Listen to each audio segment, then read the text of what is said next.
नमस्कार दोस्तों, मैं स्मित मिश्रा स्वागत करता हूं एक बार फिर से आप सभी का एमजेटी एजुकेशन में।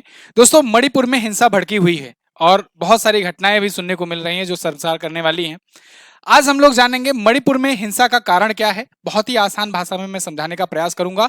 बिल्कुल आपको शुरू से शुरुआत करके मैं आपको एंड तक ले आऊंगा। पूरा कारण जो है, स्टोरी जो है वो आपको बताऊंगा। साथ ही साथ में इसका उपाय क्या है, क्या इसका निस्तारण किया जा सकता है कि नहीं, ये भी हम लोग देखेंगे। तो बहुत ही इंफॉर्मेटिव वीडियो होने वाली है और आपके एग्जाम्स में भी यहाँ से क्वेश्चंस बन सकते हैं। तो पूरा ध्यान से देखिएगा वीडियो, काफी ज्यादा आपको जानने को मिलेगा। तो हम लोग बात कर रहे हैं भारत के एक राज्य मणिपुर की, जो कि इंडिया में आपको यहाँ पर कुछ लोकेटेड मिल जाएगा। अभी तक मणिपुर में जो हिंसा हुई है 20 जुलाई तक, उनमें देखने को मिला है कि अभी तक 142 लोगों की मौत हो चुकी है। 5,995 हिंसा के कुल मामले अभी तक आ चुके हैं। 6,745 लोग हिरासत में लिए जा चुके हैं और वहीं 60,000 से ज्यादा लोग जो है वो बेघर हो गए हैं। इसके अलावा 5,000 से ज्यादा आगजनी की भी घटनाएं अभी तक सामने आई हुई हैं। यहाँ पर बेसिकली आप ये तो सुन लिए होंगे कि मेइतेई और कुकी जनजाति के बीच में ये कॉन्फ्लिक्ट हो रहा है। तो इसको भी अभी हम लोग डिटेल में समझेंगे कि लोग सेव मणिपुर और सेव मेइतेई की क्यों बात कर रहे हैं। देखिए, मणिपुर जो है ना, इंडिया में 7 सिस्टर्स में से एक आता है। आप इंडिया का मैप देखेंगे तो वहां पर जो ये राज्यों का ये जो ग्रुप है, इन्हें 7 सिस्टर्स कहा जाता है। इनमें आपको असम, अरुणाचल प्रदेश, नागालैंड, मणिपुर, मिजोरम, त्रिपुरा और मेघालय दिख जाएगा। इनमें से ही एक राज्य है दोस्तों मणिपुर, जो कुछ यहाँ पर है। मणिपुर की राजधानी इंफाल है और यहाँ पर अगर आप देखोगे तो इधर नागालैंड से, नीचे मिजोरम से और इधर असम से बॉर्डर शेयर करता है। साथ ही साथ इधर म्यांमार से अपना ये बॉर्डर शेयर करता है, जो कि एक अलग कंट्री है।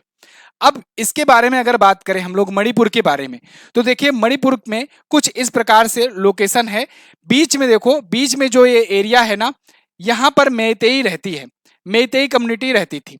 बीच का जो एरिया है ये मैदानी हिस्सा है और चारों तरफ इसका जो है वो पहाड़ी इलाका है।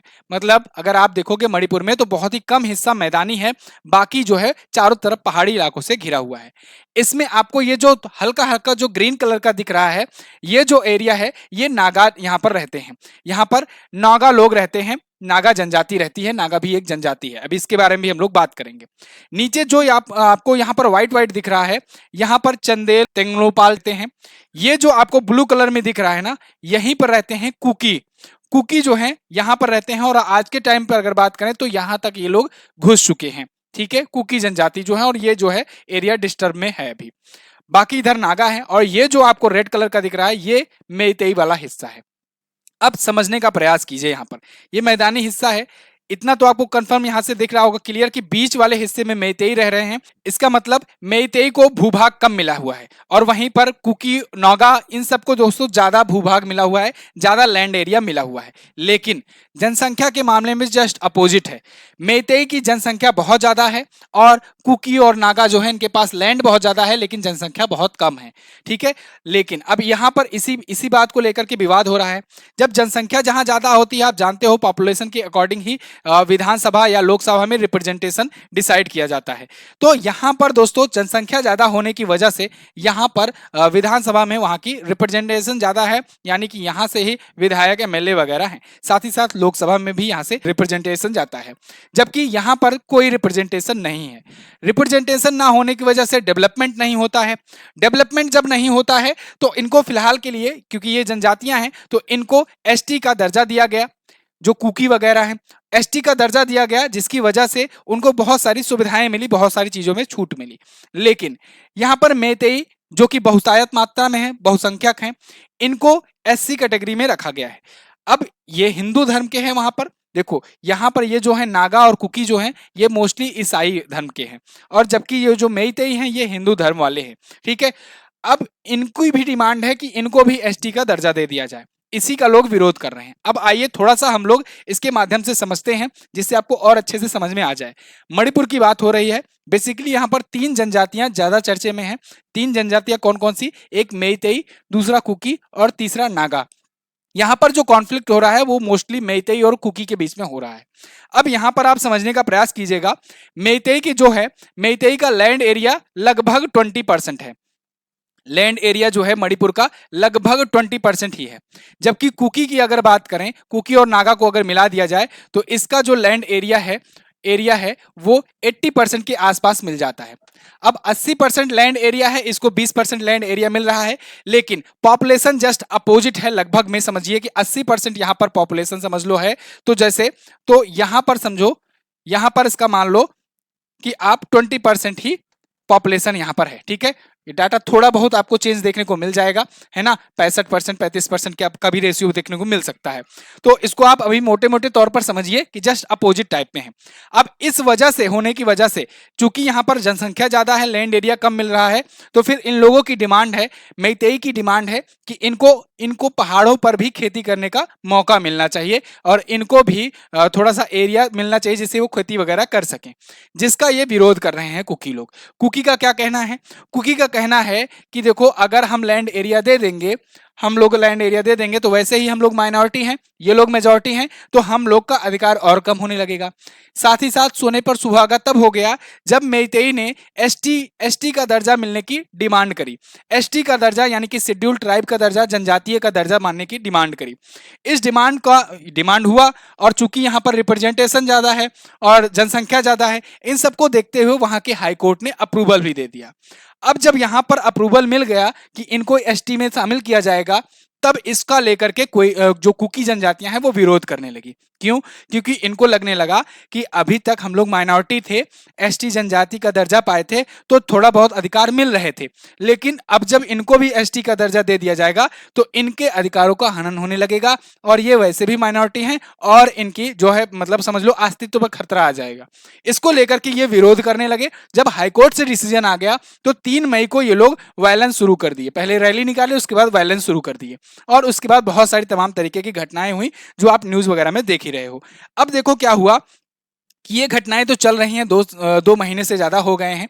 तो 3 मई से घटनाएं ये शुरू हुई हैं, 3 मई, उसके बाद 4 मई से शुरू हुआ ये, ठीक है, कुकी और नागा के बीच में। लेकिन अभी तक आपको लग रहा होगा कि कुकी जो है ये बेचारे हैं और मैतेई जो हैं ये इन्होंने जुल्म किया हुआ है। लेकिन अब कहानी का दूसरा एंगल देखिए, ये इतना कॉन्फ्लिक्ट है चीजें, इसी वजह से यहां पर जल्दी डिसीजन में नहीं आ पा रहा है चीजें।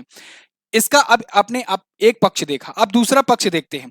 दूसरा पक्ष ये है कि जो ये कुकी हैं, आप फिर से यहाँ पर मैप में अगर आ जाओ तो यहाँ पर जो कुकी और नागा रहते हैं ना पहाड़ी इलाकों में, ये एक्चुअली में संपर्क में ज्यादा रहते हैं म्यांमार वगैरह के। यहाँ पर ना ड्रग्स की खेती करते हैं, अफीम की खेती कर रहे हैं ये लोग अफीम की खेती करते हैं इन पहाड़ी इलाकों में। इनके पास जमीन ज्यादा है, लैंड एरिया ज्यादा है, तो अफीम की खेती करते हैं। अफीम की खेती करने की वजह से इनका स्मगलिंग ज्यादा होता है, खपत भी ये लोग करवाते हैं इंडिया में। साथ ही साथ में जब ये सब होने लगता है तो इनको भाई सिक्योरिटी भी चाहिए, तो सिक्योरिटी के नाम पर ये लोग गन वगैरह, वेपन वगैरह रखना शुरू कर दिए, और फिर वेपन्स की भी स्मगलिंग करना शुरू कर दिए। तभी आप सुनते होंगे कि आज के टाइम पर इनके पास बहुत सारी चीजें मिल रही हैं। कभी कभी तो ये भारतीय सेनाओं की भी गाड़ियों को और बसों को लूट लेते हैं, तो उनसे भी बहुत सारे वेपन्स लूट लेते हैं ये लोग, क्योंकि इनके पास हथियार भी आ गए हैं, अफीम की खेती की वजह से धन वगैरह भी आ गए हैं। तो इस वजह से ये लोग पावरफुल हो गए हैं और अब कुकी लैंड की डिमांड करने लगे हैं कि इनको कुकी लैंड मिल जाए, ठीक है, इनका अलग से देश हो जाए, इनको कोई डिस्टर्ब ना करे। अब इसके पीछे समझो कि क्यों ये लोग ड्रग्स की खेती कर पा रहे हैं। तो देखो, अमेरिका की ये खुफिया एजेंसी है सीआईए, ठीक है, सीआईए तो आप जरूर सुने होंगे। सीआईए ने ना एशिया में, खास करके इस दक्षिण एशिया वाले एरिया में, 2 एरिया को मार्क किया हुआ है जिनको ये अलग अलग नाम दिए हैं। जैसे जैसे इसको ये बोलते हैं गोल्डन क्रीसेंट।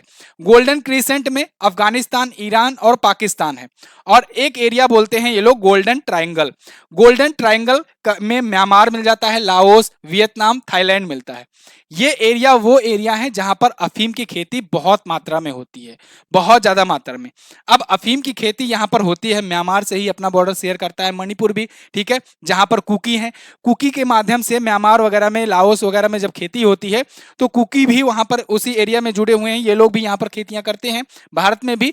और उसके बाद ये लोग मदद करते हैं सप्लाई करने में ऑल ओवर इंडिया में। इंडिया मोस्ट पॉपुलेशन वाला देश है, तो वहां पर खपत होती है, और ये लोग जो हैं, जो समझ लो लाओस, वियतनाम और ये म्यांमार वगैरह हैं, ये लोग प्रोडक्शन करते हैं इस साइड में। और उस साइड में तो करते ही भाई, उस साइड से तो आप जानते हो पाकिस्तान, अफगानिस्तान, ईरान वगैरह में होता ही है। तो अब इसकी वजह से लैंड रिफॉर्म बिल लाने की भी बात चली।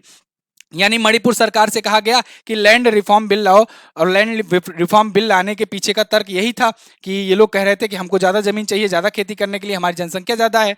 और कुकी वालों को लगने लगा कि नहीं नहीं साहब, ये लोग हम पर टारगेट कर रहे हैं, खास करके मणिपुर की जो गवर्नमेंट है, ये लोग खास करके हम लोग पर टारगेट कर रहे हैं, जिससे हम लोग खेती ना कर पाए या फिर हम लोग यहाँ पर रह बसर गुजारा ना कर पाए। वहीं पर जब एक बार अभी चेकिंग की गई थी बीच में, सरकार जो है जा करके वहां पर चेकिंग की थी, तो अवैध रूप से अफीम की खेती की जा रही थी। बहुत सारे अफीम पकड़े भी गए थे, ठीक है, उनको डिस्ट्रॉय भी किया गया। तो इन सबको लेकर के ये लोग और ज्यादा अग्रेसिव हो गए। और अभी जो रिसेंट घटना हुई उसके बाद से तो पूरे देश में ये मामला दहल गया। ठीक है, फिलहाल यहां पर ये आपको थोड़ा थोड़ा जानकारी समझ में आई होगी। लाओस, वियतनाम, म्यांमार, ये जो है ये गोल्डन ट्रायंगल के नाम से जाना जाता है, थाईलैंड वगैरह। तो यहीं से ड्रग्स का स्मगलिंग इंडिया की तरफ बढ़ता है। इसको लेकर के लैंड रिफॉर्म बिल भी लाए गए थे और जिसका विरोध कर रही थी कुकी। तो ये कुकी और मेइतेई बेसिकली आज की लड़ाई नहीं है, ये जो है बहुत पुरानी लड़ाई है। मतलब अगर आप 100 साल से भी अधिक कहोगे तो कोई गलत बात नहीं होगी। मेइतेई और कुकी के बीच में कहा जाता है, जो कुकी कम्युनिटी है, ये कम्युनिटी आई थी म्यांमार से, मणिपुर में। मेइतेई जो है ये यहाँ के जो राजा रहा करते थे उनसे ये लोग लड़ाई किए थे, ठीक है, और अंग्रेजों के कहने पर, या फिर कहें कि म्यांमार की तरफ से आए हुए थे। तो ये सभी जो लड़ाइयाँ हैं बहुत पहले से भी चलती रही थी, लेकिन उनको ज़्यादा जानने की जरूरत नहीं है आपको। आपको अभी के टाइम पर जो करंट सिनेरियो हुआ है उसको देखने की जरूरत है। अब बात आती है कि इसका इलाज क्या है, उपाय क्या किया जाए। मतलब 2 महीने से ये चल रही है घटनाएं, 2 महीने से भी ज्यादा, और ये तो बड़ी घटनाएं 2 महीने से ज्यादा से चल रही हैं। इसके पहले तो छुटपुट घटनाएं बहुत समय से, काफी लंबे समय से चल रही हैं।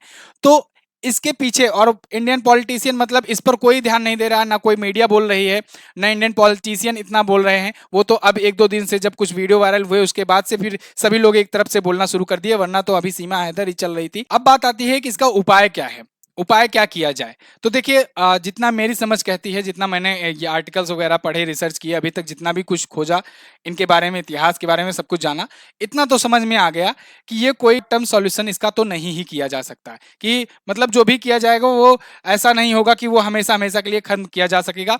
इसका एक ही इलाज है, समझौता। कुछ इस प्रकार पर दोनों दोनों ग्रुप्स को लेकर के बैठा जाए, बैठक में बातचीत की जाए, कुछ ऐसे मुद्दों पर समझौता कराया जाए कि दोनों कम्युनिटी उसमें सौहार्द रूप से रह सके, कुछ ऐसी डील कराई जाए। नहीं तो इसमें बहुत बार, क्योंकि यहाँ पर ना कई बार अफस्वा लगाया गया और कई बार देखा गया कि जब सेना हटती है तो ये लोग फिर वायलेंट हो जाते, जब तक सेना रहेगी तब तक शांत रहेंगे, जैसे हटी तैसे ये लोग फिर से उतर जाते हैं।